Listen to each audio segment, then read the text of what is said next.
Hi friends, నేను మీ రాఘవాని. ఈరోజు ఒక అద్భుతమైన వీడియోతో మేము ముందుకు వచ్చాను. అది ఎలాగో చెప్పుకుందాం.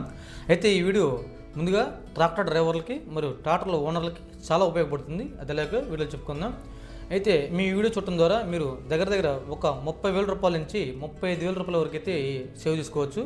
అది ఎలాగంటే, మేము గడిచిన వారంలో ట్రాక్టర్ పెట్టి మట్టి తోలుతుండగా ట్రాక్టర్లో అనుకోకుండా గేర్ బాక్స్లో సౌండ్ వస్తుందని చెప్పేసి మన ట్రాక్టర్ డ్రైవర్ ఫోన్ చేయడం జరిగింది. ఫోన్ చేసిన వెంటనే బండి ట్రాఫిక్కి ఇబ్బంది లేకుండా బండి పక్కన పెట్టు అని చెప్పి నేను వెళ్తూ మన తెలిసిన మెకానిక్లు ఉంటే తీసుకెళ్ళడం జరిగింది. తీసుకెళ్ళిన తర్వాత బండి దగ్గరికి వెళ్ళాం. బండి ఆ మెకానిక్ చెక్ చేసి లోపల గేరు వేసి రాటుకు వచ్చే పనిముట్టు ఏదైనా కానీ లోపల ఇరిగిపోయి ఉండొచ్చు అన్న, అందుకని ఆ లోపల గేరు పడట్లేదు చెప్పేసి అన్నాడు. సరే అని చెప్పేసి బండి పక్కన పెట్టేసి బండి ఆ పక్కనే మనకు తెలిసిన వాళ్ళ బ్రిక్స్ కంపెనీ ఉంటే దాన్ని పెట్టేసి పైన టాప్ అయితే ఉప్పు. అయితే అది ఉప్పు తీసినప్పుడు నాకు ఒక సంఘటన గుర్తుకొచ్చింది.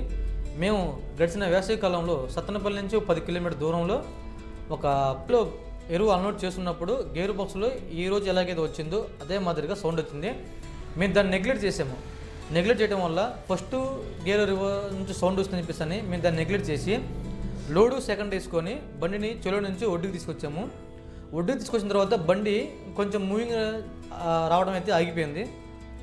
అయినా సరే మేము దాన్ని పెట్టించుకోకుండా బండిని ఇంకో బండికి రోపు ధర కట్టుకొని ఆగిపోయిన దగ్గర నుంచి సత్తనపల్లిలోనే మన మెకానిక్ షెడ్ దగ్గర తీసుకురావడం జరిగింది. తీసుకొచ్చిన తర్వాత ఉప్పదీస్తే ఆయన నాకు చెప్పిన విషయం ఏంటంటే, ఆ వీళ్ళు ఏదైతే ఫస్ట్ మరియు రివర్సు, ఇది మన ట్రాక్టర్ వచ్చేసి మహీంద్రా 505, దీనికి గేర్ బాక్స్ ప్యాటర్న్ వచ్చేసి రివర్సు ఫస్ట్, అలాగే సెకండ్, థర్డ్, టాపు ఈ వీలు ఉంటే మేము 10 కిలోమీటర్ అక్కడి నుంచి తాడు సాయాన్ని తీసుకురావడం వల్ల ఇరిగిపోయిన మొక్క లోపల పడి ఆ వీలుకు అడ్డుపడి ఆ వీలు మొత్తం కొట్టేయడం జరిగింది. ఇలా కొట్టేయడం ద్వారా ఈ వీళ్ళు పాడైపోవడం ద్వారా మాకైనా ఖర్చు. ఆ రోజు మేము పైన 3 వీళ్ళు కూడా కొత్త వేసాము. వాడికి 3 కంపెనీ వీళ్ళు కొత్త వేసాము. ఆ తర్వాత ఆ రజను వీళ్ళు కొట్టేసిన తర్వాత ఆ రజను లోపల పడి పాడైపోయింది. ఆ ఆయిల్ కూడా కొత్తది పోసాము. వీటితో పాటు బాడీ మీద వేసే ప్యాకింగు, ఈ చిన్న అనాబండు క్లాత్స్, వీటితో పాటు మాకు దగ్గర ఒక 3 days బండి ఆకటం, ఈ సర్వీస్ ఛార్జెస్, ఈ మొత్తం కలిపి మాకు దగ్గర అరౌండ్ ఒక 35,000 రూపాయల దాకా ఖర్చు అయింది. సో నేను అది దృష్టిలో పెట్టుకొని ఇది ఎక్కువ దూరం చాలా రిపేర్ అవుతుందనే ఉద్దేశంతో బండి పక్కనే పెట్టి ఉప్పు తీసాము. ఉప్పు తీసిన తర్వాత బాడీ మీద ఉన్న గేర్ బాక్స్ టాప్ మీద ఉన్న ఉప్పు తీసే ముందు మేము సీట్లు, హైడ్రాలిక్ ట్యాంక్ దగ్గర నుంచి వచ్చే కనెక్షను, హైడ్రాలిక్ పైప్ దగ్గరకు వచ్చే కనెక్షను, బ్రేక్ డ్రమ్ముల దగ్గర వచ్చే కనెక్షన్, ఇవి మొత్తం డిస్కనెక్ట్ చేసేసి పైన టాపు గేరెస్ రాడ్ పక్క తీసేసాము. తీసిన వెంటనే లోపల మాకు కనపడిందంటే ఒక ఫోర్క్ అనేది అయితే ఇరిగి లోపల పడిపోయింది. ఈ ఫోర్క్ దేనిదని చూస్తే ఇది రివర్స్ మరియు ఫస్ట్ గేర్కి వచ్చే ఫోర్క్, ఫస్ట్ మరియు రివర్స్ గేర్కి వేసే ఫోర్క్, ఇది లోపల ఇరిగి పడిపోయింది. సో దీన్ని ఆ దృష్టిలో పెట్టుకొని ఎక్కువ దూరం మళ్ళీ దీన్ని ఎక్కువైతే చాలా ప్రాబ్లం అవుతుందని ఎక్కువ దూరం పనికుండా అక్కడ ఉప్పు తీసాము. ఉప్పు తీసిన తర్వాత ఆ బాడీకి ఏదైతే ఉందో ఆ పాత ఏదే పనిముట్టి ఇరిగిపోయిందో ఆ పనిముట్టి తీసుకొచ్చి వాటితో పాటు పాత బాడీకి పాత ప్యాకింగ్ శుభ్రంగా రంపం బ్లేడ్ పెట్టి రుద్దేసి దానిపైన అనబండ్ వేసేసి కొత్త ప్యాకింగ్ వేసేసి ఫోర్క్ వేసేసి బాడీ అయితే బిగించేసాము.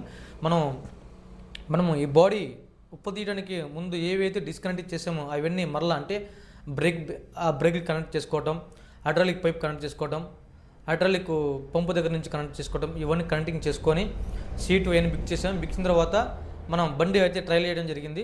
ట్రైల్ వేసిన వెంటనే ఈ ఫస్ట్ మరియు రివర్స్ కూడా చెక్ చేసాము.